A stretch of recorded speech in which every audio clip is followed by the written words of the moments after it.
సంక్షేమం మీద మాట్లాడవలసిందిగా మద్దిరాల మేనీ గారు స్టేట్ ఆర్గనైజింగ్ సెక్రటరీ గారిని ఆహ్వానిస్తున్నాం.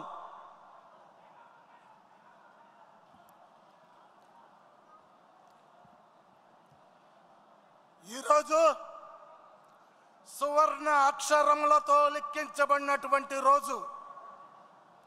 78 సంవత్సరాల క్రితం బ్రిటిష్ వారిని పారదోలి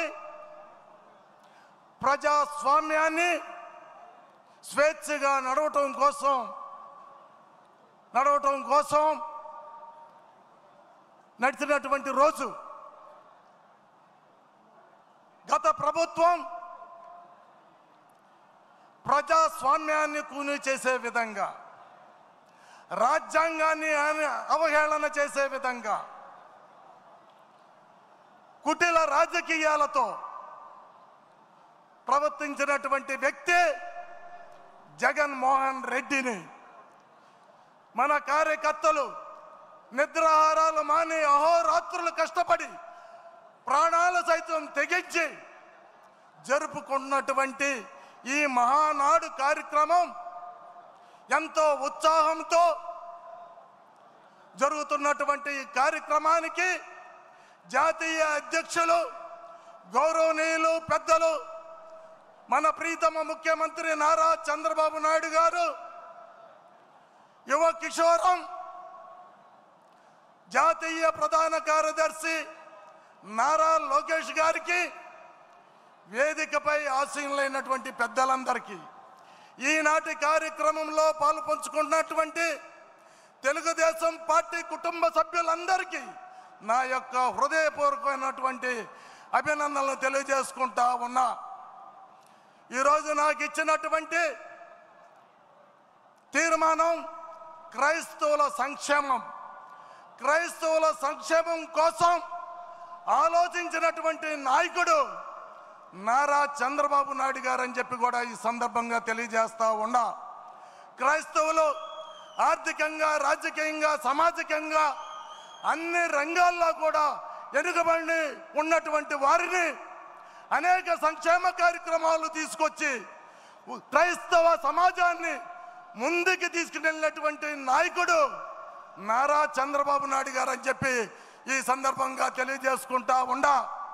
జగన్మోహన్ రెడ్డి కేవలం క్రైస్తవుల్ని ఓటు బ్యాంకు కింద వాడుకున్నాడే తప్పితే క్రైస్తవ సమాజాన్ని సర్వనాశనం చేసినటువంటి ముఖ్యమంత్రి ఎవరైనా ఉండారంటే అది జగన్మోహన్ రెడ్డి అని చెప్పి కూడా ఈ సందర్భంగా తెలియజేస్తా ఉండా.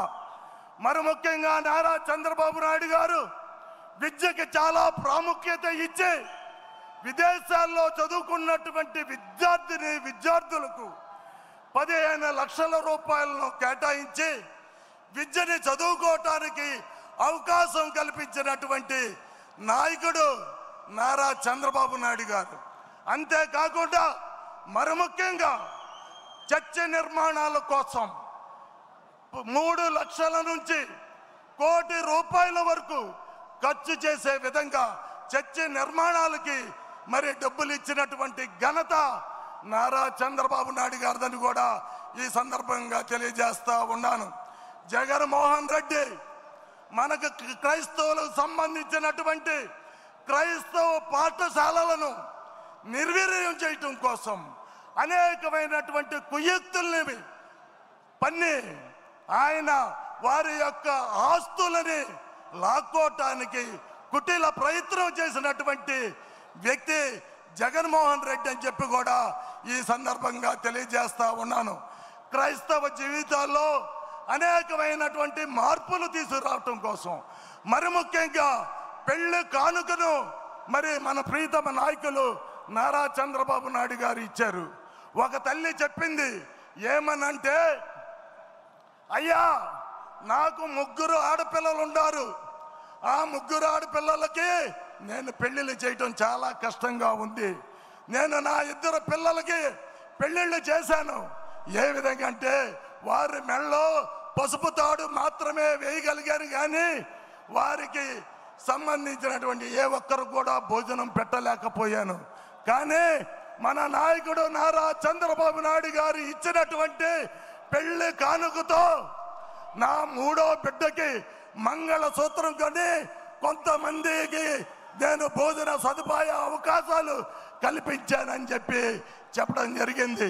ఆ విధంగా నారా చంద్రబాబు నాయుడు గారు అనేక కార్యక్రమాల నుంచి తీసుకురావడం జరిగింది. మరి ముఖ్యంగా గుంటూరులో క్రైస్తవ భవనాన్ని ఏర్పాటు చేయటం కోసం 10 కోట్ల రూపాయలను ఇవ్వటమే కాకుండా 2 ఎకరాలను కేటాయించడం కూడా జరిగింది. మరి భవన నిర్మాణాన్ని చేపట్టి మరి ఇంకా చివరిలో 95% ఉన్నప్పుడు జగన్మోహన్ రెడ్డి అధికారంలోకి వచ్చాడు. వచ్చిన తర్వాత 1 రూపాయి కూడా కేటాయించకుండా ఆ యొక్క క్రైస్తవ భవనాన్ని తాళాలు వేసి పాడు చేసినటువంటి పరిస్థితి. మేము అనేక సార్లు అయ్యా ఈ యొక్క భవనం అసాంఘిక కార్యక్రమాలు జరుగుతూ ఉన్నాయి, మీరు ఆ యొక్క భవనం మిగిలిపోయినటువంటి పనులను పూర్తి చేయమంటే చేయలేదు. కానీ అధికారంలోకి వచ్చినటువంటి నారా చంద్రబాబు నాయుడు గారు మళ్ళీ 10 కోట్ల రూపాయలను ఇచ్చి వెంటనే పనులను స్టార్ట్ చేయమని చెప్పి చెప్పడం జరిగిందని చెప్పి కూడా ఈ సందర్భంగా తెలియజేస్తా ఉన్నాను.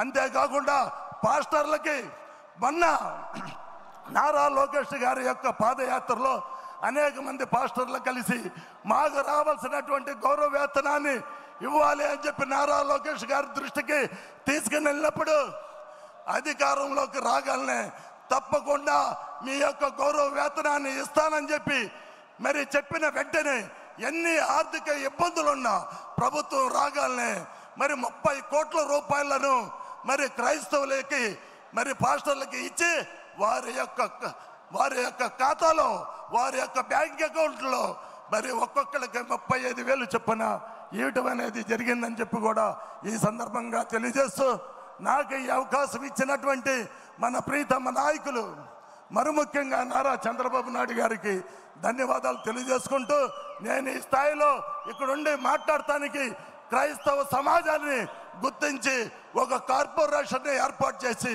నాకు చైర్మన్గా అవకాశాన్ని కల్పించినటువంటి నారా చంద్రబాబు నాయుడు గారికి ధన్యవాదాలు తెలియజేసుకుంటూ సెలవు తీసుకుంటున్నా. Thank you.